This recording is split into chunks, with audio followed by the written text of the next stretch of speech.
done by the son. My youngest son, who was with Baba for 4 years, he would have been today so important. I had never seen Baba, and Baba was walking with his back towards me, towards the chair. And when I stood there, Baba stopped. He turned around, he looked at me, I looked at him, and it was locked, finished.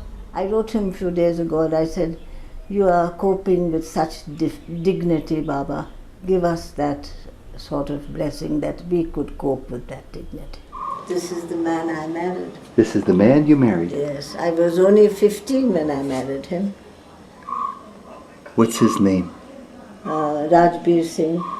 And He was Maharaja of JIND, but Maharaja? of JIND. Of JIND. We are the Punjab states. Who is Baba? Well, he's my Romeo and my best friend.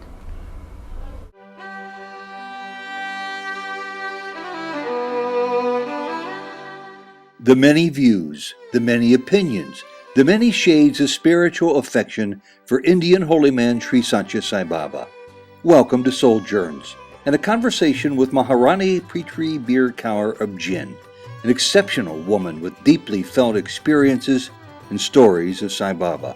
This interview was recorded where the Maharani lives in Brindavan, Whitefield, in April 2003.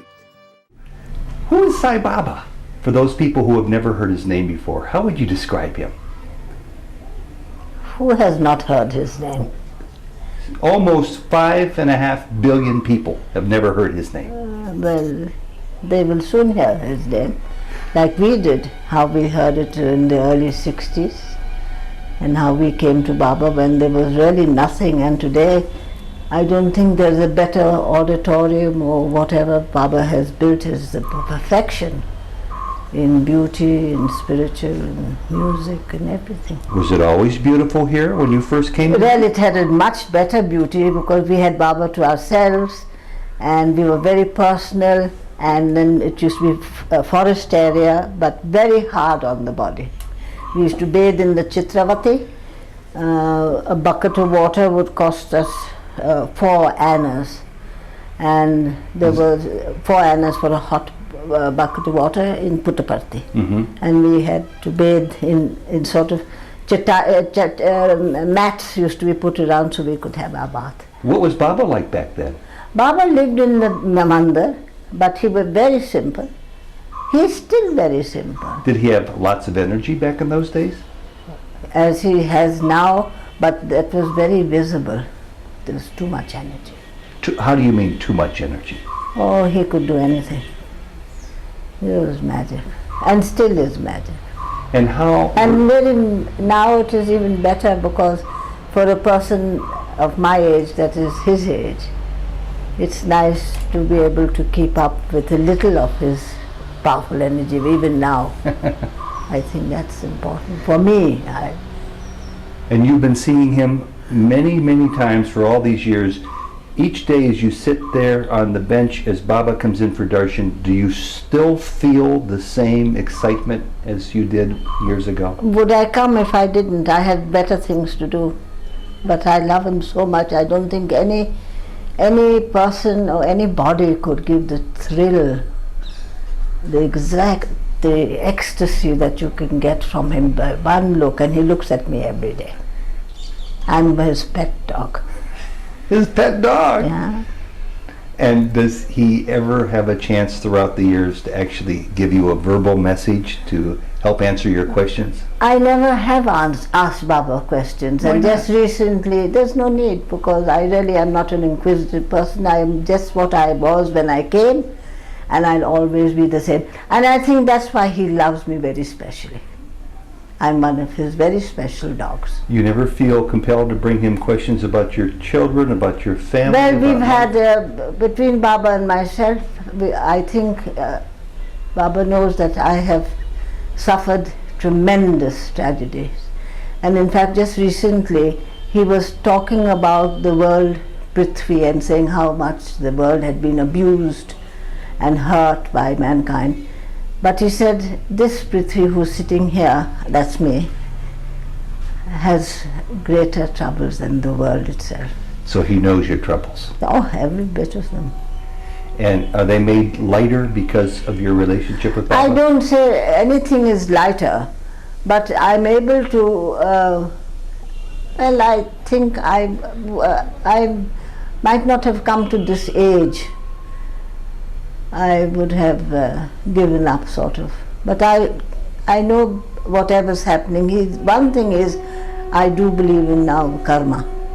You can't change it, you can only bear it. And what is karma? My wife tells me it's consequences for our action. How would you define Well, karma? it's the same as I would think. It's what you do, not in this life, it is many, many lives. And so innocently you come trying to do better this life, but something of the last life catches up with you and you can't get away from it. I'm very lucky I have Baba. I have had great opportunities to meet the best masters in India.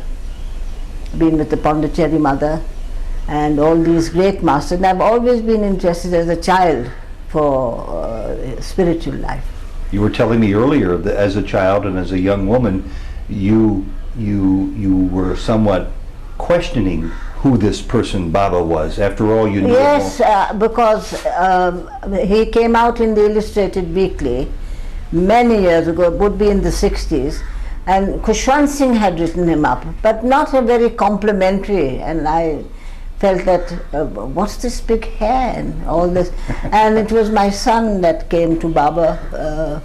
He was Baba's very, very close devotee. In fact, Baba asked him, Bharat, will you help? I really feel sad about this because I was there. When Baba got Anantapur land, he chose only Bharat and Justice Haradi, the driver, and myself, and Baba, of course. And we went to Anantapur from Puttaparthi, 4 o'clock in the morning, long time ago, when Anantapur was, the land was bought by Baba, and then he announced that very night that from here I will be having my boys in every department in the world. My mission starts from here. And that's the day he bought his land in Anantapur, and he only had 3 of us with him. So you can imagine how close we were. And we were in a small little car, and Baba sang all the way from Puttaparthi to Anantapur, and he sang all the way back from Anantapur to Puttaparthi in one day. And of course those days there was so little traffic, but we did it in quite some time early, I mean it wasn't so difficult. And it was wonderful. Then he asked Bharat, will you help me in my mission? And Bharat didn't say anything because he was a very honest man, something like myself, and he knew that he was not ready to become a very strict person with his private life. So he was very truthful to Baba. He said, no, Baba, I won't be part of that. And what did Baba say to that? Baba didn't say anything to that. Something did happen between the two. He's dead now, and Baba said, the way Bharat dies, very few people die, and he's had the best death in life because he died in the Himalayas. And without any help of being given water from anybody. He was a Maharaja's son, Maharaj Kumar. He was not any Tom, Dick and Harry, but he died like a saint.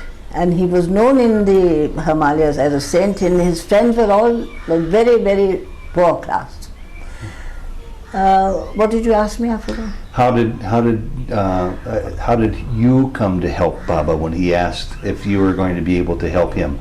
Help who? Baba with these projects, with his vision back in those years when he was. I told Baba I can never be part of it. I'm not a worker. I never worked for Baba. This time also I said, I don't know why you love me, why you care for me so much. I've never done anything for you.